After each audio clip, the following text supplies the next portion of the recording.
এই কোর্সটি তাদের জন্য যারা একেবারে নতুনভাবে কম্পিউটার ব্যবহার করতে শুরু করেছেন, তবে যাদের কিছুটা ধারণা আছে তারাও নিজেদের জ্ঞানে ফাঁকফোকর পূরণ করতে এই কোর্সটি ব্যবহার করতে পারেন। এই কোর্সে নানা রকম বিষয় রয়েছে এবং বিভিন্ন ভিডিওর টাইমলাইন কোড ব্যবহার করে আপনি যে কোনো নির্দিষ্ট বিষয়ের উপর সরাসরি যেতে পারেন। এই কোর্সটি gcfgglobal.org দ্বারা তৈরি করা হয়েছে। কম্পিউটার কি? কম্পিউটার এখন আমাদের চারপাশে সর্বত্র, ল্যাপটপ থেকে শুরু করে স্মার্টফোন, স্মার্ট ওয়াচ পর্যন্ত। এগুলো আমাদের জীবনযাত্রার ধারাকে বদলে দিয়েছে। কিন্তু আপনি কি কখনো ভেবে দেখেছেন কম্পিউটার আসলে কি? কম্পিউটার হলো একটি ইলেকট্রনিক ডিভাইস যা তথ্য বা ডেটা প্রক্রিয়াজাত করে। কম্পিউটার ডেটাকে 1 এবং 0 হিসেবে দেখে, কিন্তু সেই সংখ্যাগুলোকে একত্রিত করে অনেক জটিল কিছু তৈরি করতে পারে, যেমন একটি চিন্তা, সিনেমা, ওয়েবসাইট, গেম এবং আরও অনেক কিছু। কম্পিউটার হার্ডওয়্যার এবং সফটওয়্যারের সংমিশ্রণে কাজ করে। হার্ডওয়্যার হলো কম্পিউটারের সব ধরনের শারীরিক অংশ, ভিতরের যন্ত্রাংশ থেকে শুরু করে মনিটর, কিবোর্ডের মতো বাইরের অংশগুলো এতে পড়ে। সফটওয়্যার হলো নির্দেশনার একটি সেট যা হার্ডওয়্যারকে বলে দেয় কি করতে হবে, যেমন ওয়েব ব্রাউজার, মিডিয়া প্লেয়ার বা ওয়ার্ড প্রসেসর। আমরা সাধারণত কম্পিউটার বললে ব্যক্তিগত কম্পিউটারের কথাই বুঝি। এগুলো হতে পারে ডেস্কটপ কম্পিউটার বা ল্যাপটপ। দুটির ক্ষমতা প্রায় একই, তবে ল্যাপটপ আরও অনেক সহজ বহনযোগ্য। ব্যক্তিগত কম্পিউটার সাধারণত কয়েকটি ভিন্ন স্টাইলে আসে। সবচেয়ে প্রচলিত হলো উইন্ডোজ অপারেটিং সিস্টেম ব্যবহারকারী কম্পিউটার। ম্যাক বা ম্যাকিনটস কম্পিউটারগুলোতে ম্যাক ওএস চলে, আর ক্রোমবুক চলে ক্রোম ওএসে। স্মার্টফোন ও অন্যান্য মোবাইল ডিভাইসে সাধারণত আইওএস অথবা অ্যান্ড্রয়েড অপারেটিং সিস্টেম ব্যবহৃত হয়। এই অপারেটিং সিস্টেমগুলো নিয়ে আমরা পরে আরও বিস্তারিত জানব। কম্পিউটারের বিভিন্ন রূপে আসে টিভি, গেমস, কনসোল, এমনকি রেফ্রিজারেটরের মধ্যেও এখন কম্পিউটার থাকে। তবে এগুলো সব কাজ করতে পারে না যা ডেস্কটপ বা ল্যাপটপ পারে। আরেক ধরনের কম্পিউটার আছে যা আমাদের জীবনে খুবই গুরুত্বপূর্ণ ভূমিকা রাখে, তা হলো সার্ভার। একটি সার্ভার নেটওয়ার্কে অন্যান্য কম্পিউটারে তথ্য পাঠায়। আপনি যখন ইন্টারনেট ব্যবহার করেন তখন ওয়েবসাইটের সার্ভারগুলোই আপনাকে ওয়েব পেজ সরবরাহ করে। অফিসগুলোতেও ফাইল সংরক্ষণের জন্য সার্ভার ব্যবহার করা হয়। যেমনটা দেখলেন, বিভিন্ন ধরনের কম্পিউটার আছে এবং প্রত্যেকটি আমাদের আধুনিক জীবনে নিজ নিজ ভূমিকা রয়েছে। কম্পিউটারের বাটন এবং পোর্ট সম্পর্কে ধারণা। প্রতিটি কম্পিউটারে কিছু নির্দিষ্ট বাটন এবং পোর্ট থাকে। এই অংশে আমরা সবচেয়ে সাধারণ কিছু বাটন এবং পোর্ট নিয়ে কথা বলবো। সেগুলো কি কাজে লাগে এবং আপনি কিভাবে সেগুলো চিনবেন। সবচেয়ে পরিচিত বাটন হলো পাওয়ার বাটন। আপনার কম্পিউটারের ধরন অনুযায়ী এটি সামনে, পিছনে বা ল্যাপটপের স্ক্রিনের নিচে থাকতে পারে। পাওয়ার সকেট। ডেস্কটপ কম্পিউটারে এখানেই পাওয়ার কর্ড লাগানো হয়। ল্যাপটপ হলে চার্জিং পোর্ট থাকে। USB port. অধিকাংশ কম্পিউটার একাধিক ইউএসবি পোর্ট থাকে, যেখানে আপনি কিবোর্ড, প্রিন্টার, পেন ড্রাইভের মতো যন্ত্রপাতি সংযুক্ত করতে পারেন। USB C port. এটি একটি নতুন ধরনের পোর্ট যা অনেক কিছুতে ব্যবহৃত হয়, এমনকি ল্যাপটপে চার্জিংয়ের ক্ষেত্রেও এটি ব্যবহৃত হয়। Monitor port. ডেস্কটপের মনিটর সংযুক্ত করতে ব্যবহৃত HDMI, VGA, USB type C cable হতে পারে। Ethernet port. আপনি যদি ওয়াইফাই ব্যবহার না করেন তবে এই পোর্টের মাধ্যমে ইন্টারনেট সংযুক্ত করতে পারেন। Audio jack. হেডফোন বা স্পিকার যুক্ত করার জন্য ব্যবহৃত হয়। Disc drive. পুরনো কম্পিউটারগুলোতে সিডি, ডিভিডি বা ব্লুরে ডিস্ক চালাতে এই ড্রাইভ থাকে। পুরাতন পোর্টগুলো। পুরাতন মাউস, কিবোর্ড, প্রিন্টারের জন্য আলাদা পোর্ট থাকতে পারে, তবে আধুনিক ডিভাইসগুলো সাধারণত ইউএসবি এবং ওয়্যারলেস ব্যবহৃত হয়। প্রতিটি কম্পিউটার আলাদা, তাই নিজের কম্পিউটারের প্রতিটি পোর্ট, বাটন ভালোভাবে দেখে চিনে নিন। কম্পিউটারের প্রধান অংশ। কম্পিউটারের ধরন যতই আলাদা হোক না কেন, এর কাজের জন্য কিছু সাধারণ অংশ লাগে। এই ভিডিওতে আমরা সেগুলো পরিচয় করিয়ে দেব একটি সাধারণ ডেস্কটপ কম্পিউটারের উদাহরণ দিয়ে। Computer case. একটি কম্পিউটারের মূল যন্ত্রাংশ ধারণ করে, যেমন প্রসেসর, মাদারবোর্ড ইত্যাদি। আজকাল বেশিরভাগ কেসই টাওয়ার স্টাইলে তৈরি হয়। মনিটর। এটি দিয়ে আপনি কম্পিউটারের আউটপুট দেখতে পান। টেক্সট, ছবি, ভিডিও ইত্যাদি এগুলো সাধারণত এলসিডি বা এলইডি প্রযুক্তিতে তৈরি হয়।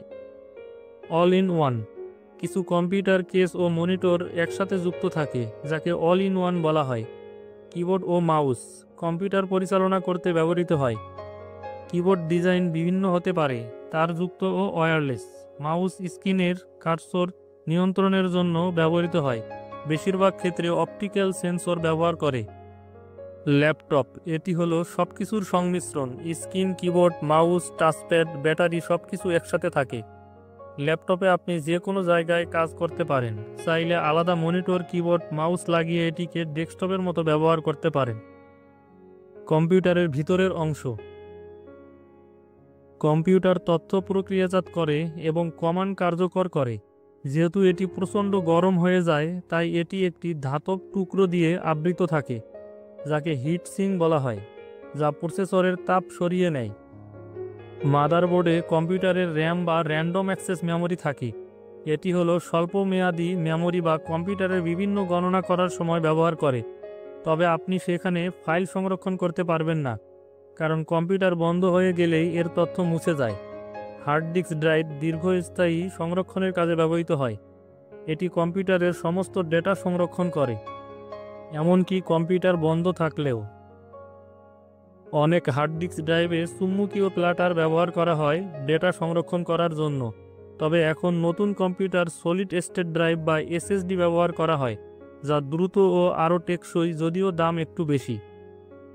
অনেক ডেস্কটপ কম্পিউটারের মাদারবোর্ডে এক্সপেনশন স্লট থাকে, যেগুলোর মাধ্যমে আপনি ভিডিও কার্ড, ওয়্যারলেস কার্ড যোগ করে আপগ্রেড করতে পারেন। তবে বেশিরভাগ ল্যাপটপে এই স্লটগুলো থাকে না। অবশ্যই কম্পিউটারে এই সব কম্পোনেন্ট চালাতে বিদ্যুৎ লাগে। পাওয়ার সাপ্লাই ইউনিট বিদ্যুৎ লাইনে পাওয়ার নিয়ে কম্পিউটারের বিভিন্ন অংশে সরবরাহ করে। ল্যাপটপে এই বিল্ট ইন ব্যাটারি থাকে, যার সাহায্যে আপনি যে কোনো জায়গায় ব্যবহার করতে পারেন। কম্পিউটার একটি জটিল যন্ত্র, কিন্তু এখন যেহেতু আপনি ভিতরের কাজগুলো বুঝতে পেরেছেন, এটি অনেকটাই সহজ মনে হবে। ল্যাপটপ কম্পিউটার সম্পর্কে জানা, আপনি যদি একটি কম্পিউটার কেনার কথা ভাবেন, তাহলে আপনার মনে হতে পারে, আমার জন্য কি ল্যাপটপ উপযুক্ত? আপনি কিভাবে এটি ব্যবহার করবেন তার উপর নির্ভর করে এর উত্তর হবে হ্যাঁ অথবা না। সবচেয়ে বড় পার্থক্য হলো পোর্টাবিলিটি বা বহনযোগ্যতা। ল্যাপটপগুলো ছোট ও হালকা হয়, যাতে আপনি সহজেই বহন করতে পারেন। যেহেতু সমস্ত মৌলিক অংশ বিল্ট ইন, তাই সেটআপ করা খুবই সহজ, শুধু খুললেই চালু। তবে এর মনিটর সাধারণত ছোট হয়, তাই ডেস্কটপের তুলনায় স্ক্রিন স্পেস কম পাবেন। আরেকটি পার্থক্য হলো ল্যাপটপে ব্যাটারি থাকে। এই ব্যাটারি চালার সময় পাওয়ার সরবরাহ করে, আর চার্জে লাগানো থাকলে চার্জ হয়। যদি হঠাৎ বিদ্যুৎ চলে যায়, ব্যাটারি তখন আপনার ব্যাকআপ পাওয়ার হিসেবে কাজ করে। মাউসের পরিবর্তে ল্যাপটপে একটি বিল্ট ইন টাচপ্যাড বা ট্র্যাকপ্যাড থাকে। এটি একটি স্পর্শ সংবেদনশীল অংশ, যার মাধ্যমে আপনি আঙ্গুল দিয়ে মাউস পয়েন্টার নিয়ন্ত্রণ করতে পারেন।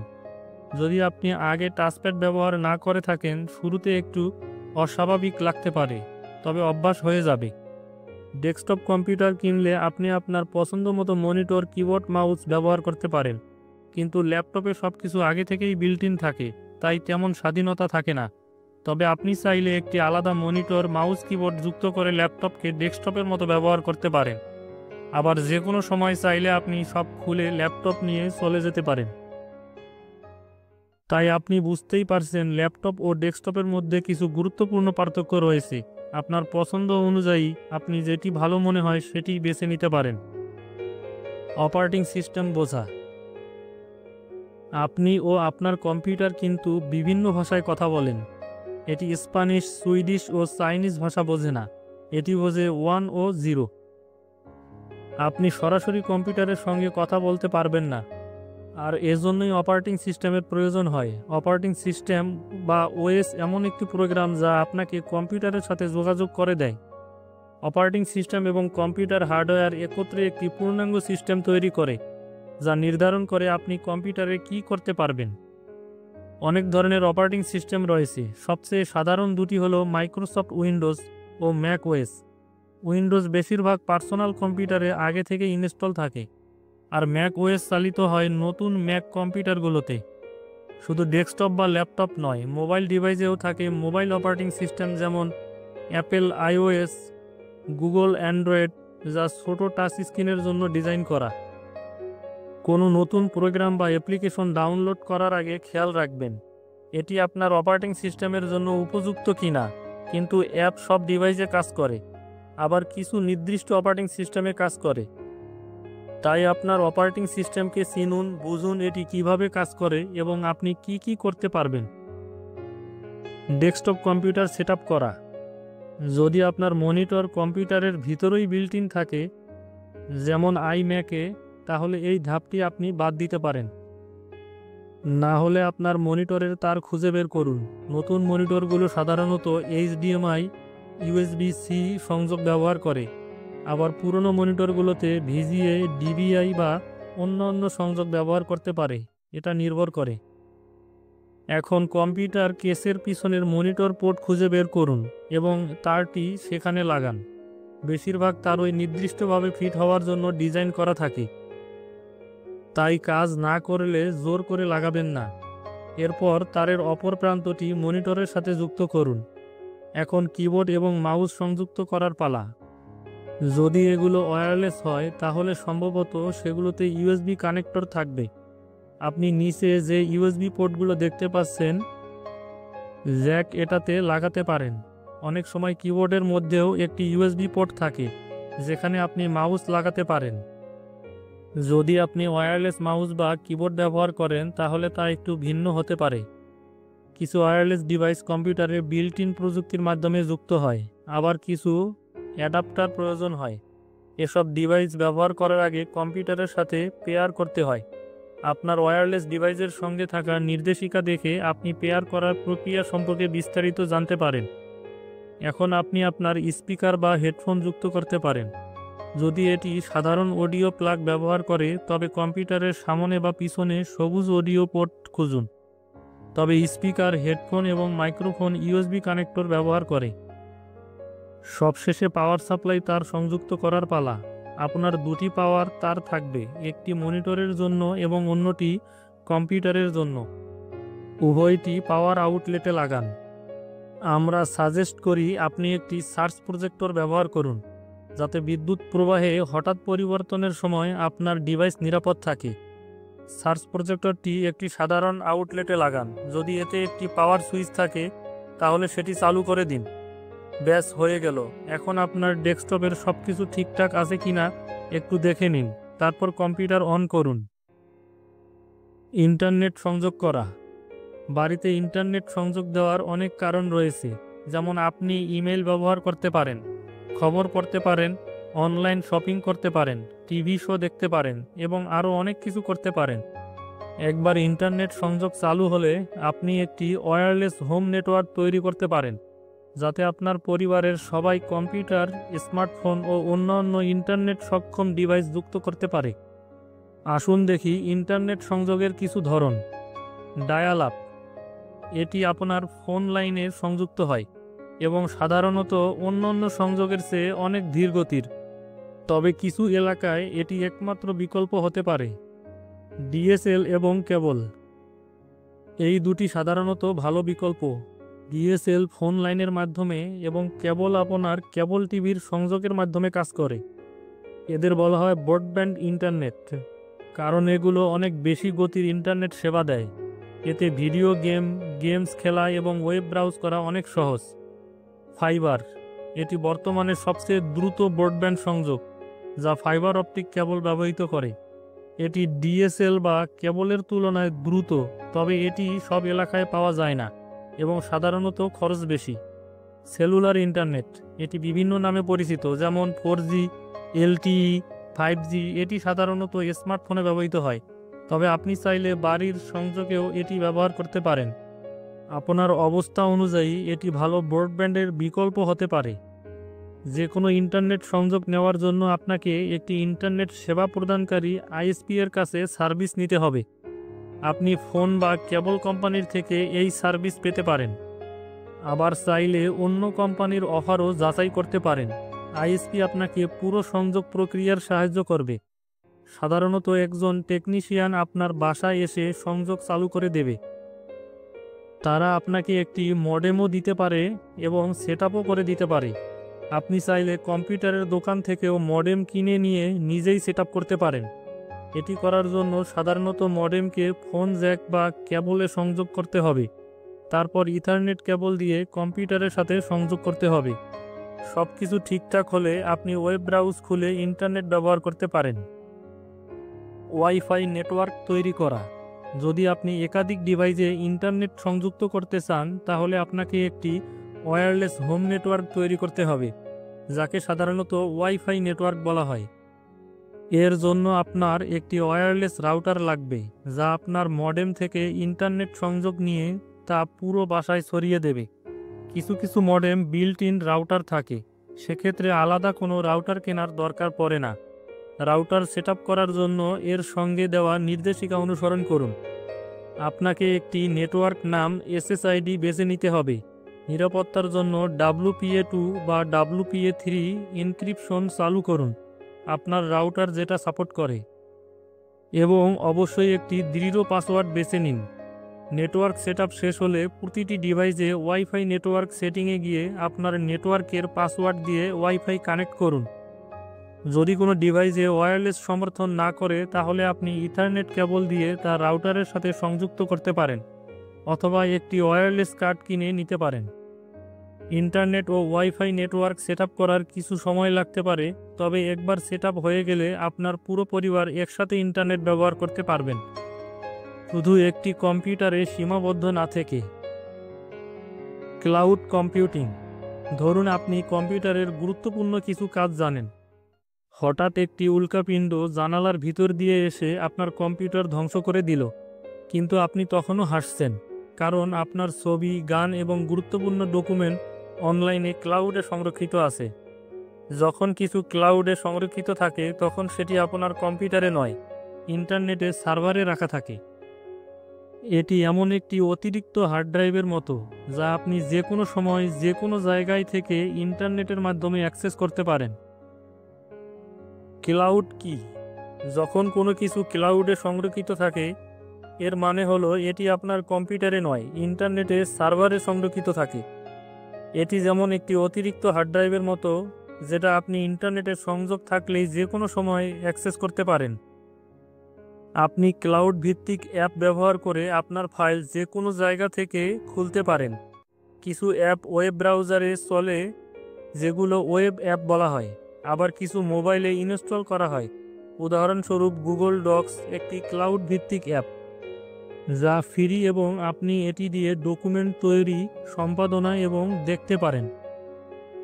আপনি আপনার ফোনে একটি ছবি তুলে গুগল ফটো বা ড্রপ বক্সের মতো ক্লাউড সেবায় আপলোড করতে পারেন এবং সেই ছবি আপনার কম্পিউটার বা টিভিতে দেখতে পারেন। ক্লাউডে ফাইল সংরক্ষণ করলে সেগুলো দুর্ঘটনা, ভাইরাস ইত্যাদি থেকে নিরাপদ থাকে। হাই ড্রাইভ বা ব্যাকব্লেজের মতো সার্ভিসগুলো স্বয়ংক্রিয়ভাবে আপনার কম্পিউটারের অ্যাপ ব্যাকআপ নেয়। যদি আপনার ডিভাইস নষ্ট হয় তাহলে সহজেই ক্লাউড থেকে অন্য ডিভাইসে ফাইল ট্রান্সফার করতে পারেন।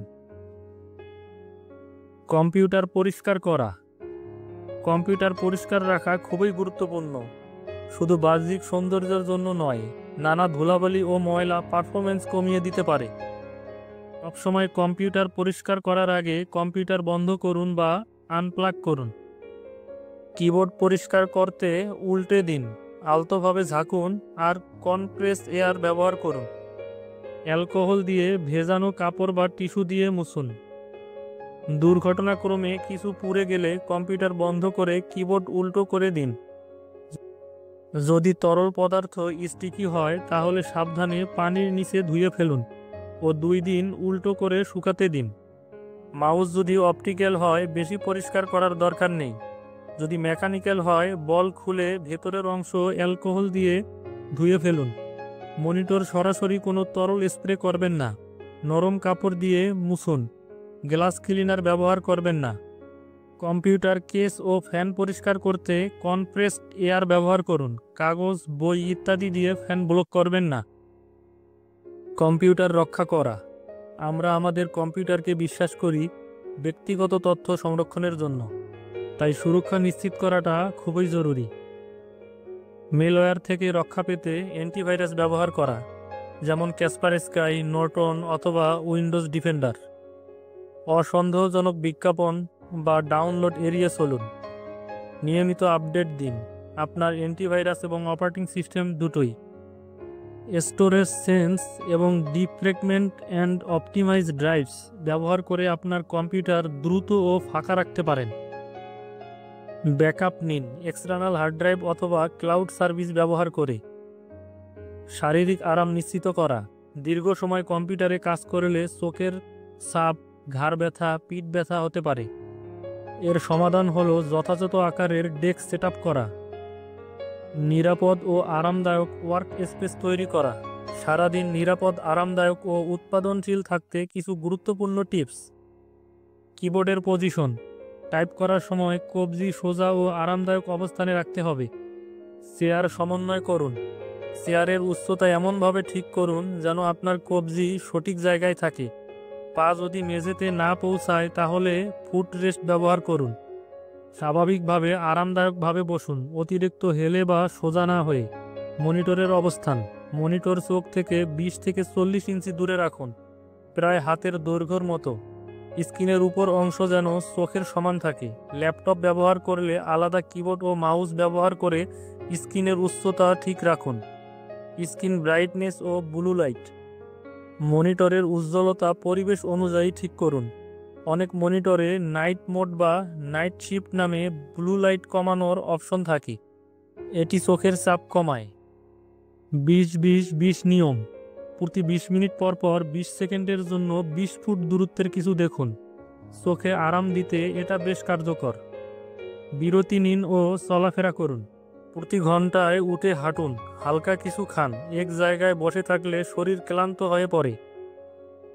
ডেস্কে অগোছালো জিনিস রাখবেন না, অপ্রয়োজনীয় কাগজ, তার বা অন্যান্য জিনিসপত্র সরিয়ে রাখুন, না হলে দুর্ঘটনার কারণ হতে পারে। ইন্টারনেটের নিরাপত্তা, ভুয়া ওয়েবসাইট থেকে সাবধান থাকুন। কোনো ওয়েবসাইটে ঢোকার সময় ডোমেইন নেম ভালো করে দেখুন, অনেক সময় প্রতারকরা প্রকৃত ওয়েবসাইটে অনুরূপ ঠিকানা ব্যবহার করে। ব্রাউজার সতর্কতা, কোনো সাইটে ভাইরাস বা ম্যালওয়্যার থাকলে বেশিরভাগ ব্রাউজার আগে থেকেই আপনাকে সতর্ক করবে। প্যাডলক চিহ্ন, ওয়েবসাইটে তালাচাবি চিহ্ন থাকলে বুঝবেন সংযোগ ইনক্রিপ্টেড, অর্থাৎ নিরাপদ। ব্যাংকিং বা সংবেদনশীল ওয়েবসাইটে এটি সাধারণত দেখা যায়। ব্রাউজার আপডেট রাখা জরুরি, নতুন ভার্সন রিলিজ হলে ব্রাউজার আপনাকে জানাবে। আপনি চাইলে সেটিংয়ে গিয়ে নিজেই আপডেট চেক করতে পারেন। স্প্যাম ও ফিশিং বোঝা, স্প্যাম ইমেল, হাজার হাজার মানুষের কাছে একসাথে পাঠানো অনাকাঙ্ক্ষিত ইমেল। এর মাধ্যমে অনেকগুলো হয় বিজ্ঞাপন, আবার কিছু হয় প্রতারণামূলক। ইমেইলে ছবি বন্ধ করা, ইমেইলে থাকা ছবি স্প্যামারদের জানিয়ে দিতে পারে আপনি ইমেইল খুলেছেন কিনা। জিমেইলের setting ask before displaying external image চালু করে তা বন্ধ রাখুন। স্প্যাম ফোল্ডার চেক করুন, কখনো বৈধ ইমেইল ভুল করে স্প্যামে চলে যেতে পারে, তাই মাঝে মাঝে চেক করা দরকার। ফিশিং, এই ধরনের প্রতারণামূলক ইমেইল ব্যাংকিং কার্ড, কোম্পানির তথ্য এবং অন্যান্য বিশ্বাসযোগ্য উৎসের নাম ব্যবহার করে আপনার ব্যক্তিগত তথ্য নেওয়ার চেষ্টা করে। লিঙ্কে ক্লিক না করে নিজেই ইউআরএল টাইপ করুন। ইমেইলে থাকা লিঙ্কে ক্লিক না করে ব্রাউজারে নিজে ঠিকানাটি টাইপ করুন। ব্যাংকের নামে ইমেইল এলেও সরাসরি তাদের সাইটে গিয়ে লগ ইন করুন, ইমেইলের লিঙ্কে নয়। অনলাইন ট্র্যাকিং, আপনি অনলাইনে যা করেন তা ট্র্যাক করা যায়। আপনি যদি অনলাইনে জুতা কেনার জন্য ঘাটাঘাটি করেন, এরপর হেলথ সাইট, ইউটিউব বা ফেসবুকে গিয়ে জুতার বিজ্ঞাপন দেখেন, এটা ট্র্যাকিং ও এর ফলাফল। ওয়েবসাইটগুলো আপনার ব্রাউজিং হিস্ট্রি ট্র্যাক করে। তারা আপনার কম্পিউটারে ছোট একটি ফাইল, ট্র্যাকিং কুকি, রেখে দেয় যা আপনার আচরণ পর্যবেক্ষণ করে। এসব তথ্য দিয়ে বিজ্ঞাপনদাতা আপনার ডিজিটাল প্রোফাইল তৈরি করে। ডিজিটাল ট্র্যাকিং বোঝা, কুকি ব্যবহার করে বিজ্ঞাপনদাতারা আপনাকে পরবর্তীতে চিনতে পারে যখন আপনি তাদের যে কোনো সাইটে ফিরে যান। তারা আপনার সোশ্যাল মিডিয়া এবং ইমেল অ্যাকাউন্টের ভিত্তিতে অথবা একটি পদ্ধতি ব্যবহার করে যাকে বলা হয়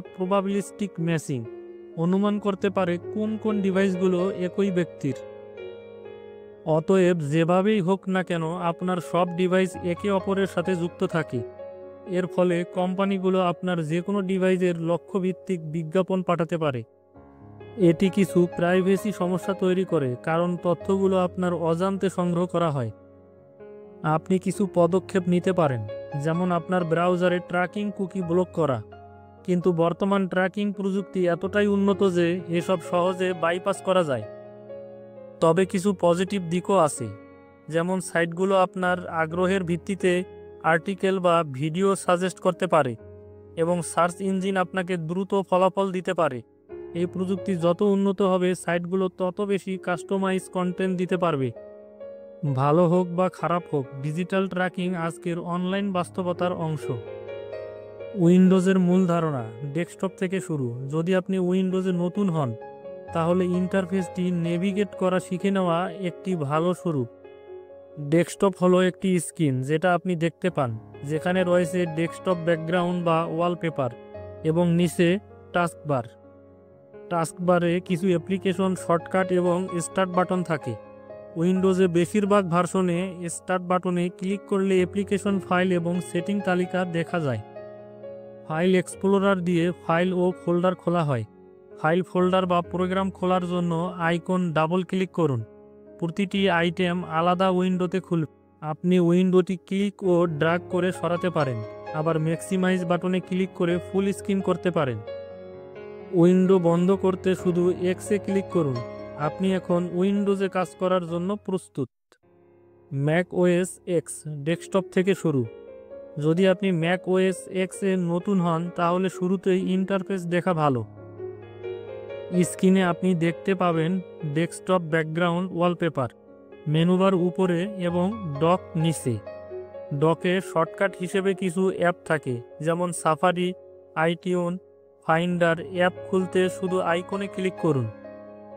লাঞ্চপ্যাড আপনাকে সব অ্যাপ একসাথে দেখাবে।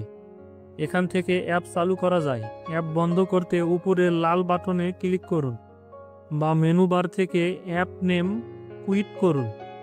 অ্যাপেল আইকন থেকে সিস্টেম প্রিফারেন্স, রিসেট আইটেম এবং শাটডাউন অথবা রিস্টার্ট করা যায়। স্পটলাইট দিয়ে যে কোনো কিছু সার্চ করা যায়। নেভিগেশন সেন্টার, ক্যালেন্ডার, রিমাইন্ডার সহ বিভিন্ন অ্যাপের অ্যালার্ট দেখা যায়। ডেস্কটপে আপনি ফাইল বা শর্টকাট রাখতে পারেন। খোলার জন্য ডাবল ক্লিক করুন। ফুল স্ক্রিন মোড অ্যাপের উপর ডাবল ক্লিক করে চালু করা যায়। Control plus command plus F চাপলে নর্মাল ভিউ ফেরা যায়। ন্যাচারাল স্ক্রোলিং হলো এমন একটি বৈশিষ্ট্য যা স্ক্রোল করার পদ্ধতিকে উল্টে দেয়। এটা টাচ স্ক্রিনের মতো কাজ করে। আপনি এটি অন অফ করতে পারেন এবং আপনার পছন্দ মতো বেছে নিতে পারেন। ব্রাউজার বেসিক, ব্রাউজার ব্যবহারের প্রাথমিক ধারণা। ওয়েব ব্রাউজার হলো এমন একটি টুল যার মাধ্যমে আপনি ইন্টারনেট ব্যবহার করেন। জনপ্রিয় ব্রাউজারগুলোর মধ্যে রয়েছে ক্রোম, সাফারি, ফায়ারফক্স এবং ইন্টারনেট এক্সপ্লোরার। আপনার ব্রাউজারের উপর অ্যাড্রেস বার থাকবে, যেখানে আপনি যে কোনো ওয়েবসাইটের ঠিকানা লিখে ভিজিট করতে পারেন। পূর্বে ভিজিট করা ওয়েবসাইটগুলো ব্রাউজারে সাজেস্ট করতে পারে। পেজের মধ্যে একটা পৃষ্ঠা থাকে, যা পৃষ্ঠা যাওয়ার জন্য আপনি লিঙ্কে ক্লিক করেন। আগে যেখানে ছিল সেখানে ফিরে ব্যাক অথবা ফরওয়ার্ড বাটনে ক্লিক করতে পারেন। নতুন ট্যাবে লিঙ্ক খুলতে right click, open in new tab. এছাড়া নিজে থেকে নতুন ট্যাব খুলতে উপরের প্লাস বাটনে ক্লিক করুন। ভবিষ্যতে বারবার ভিজিট করার জন্য আপনি বুকমার্ক ব্যবহার করতে পারেন। ক্রোমে অ্যাড্রেস বারের পাশে একটি বুকমার্ক বাটন থাকবে। পরে সেটিংয়ে বুকমার্ক থেকে সাইটে যাওয়া যাবে। আপনার ব্রাউজার হিস্ট্রি থেকে পূর্বের ভিজিটকৃত সাইট খুঁজে পাওয়া সম্ভব। ক্রোমে সেটিং বাটন হিস্ট্রি থেকে এসব দেখা যায়। প্রতিটি ব্রাউজারে অপশন অন্যান্য আলাদা হতে পারে, তবে সব ব্রাউজারে আপনি একই কাজ করতে পারবেন। কম্পিউটার বেসিক লার্নিংয়ের কোর্স মূলত এখানেই শেষ। আমি আশা করি আপনারা এই ভিডিওটি যদি পুরোটা দেখে থাকেন, তাহলে কম্পিউটার সম্বন্ধে ভালো একটি ধারণা অর্জন করতে পারবেন। এই ভিডিওটি যদি আপনাদের উপকারে আসে, তাহলে একটি লাইক দিন এবং চ্যানেলের অন্যান্য ভিডিও পেতে সাবস্ক্রাইব করুন। আর হ্যাঁ, বেল আইকনে ক্লিক করতে ভুলবেন না। দেখা হবে পরবর্তী কোনো ভিডিওতে। ভালো থাকবেন।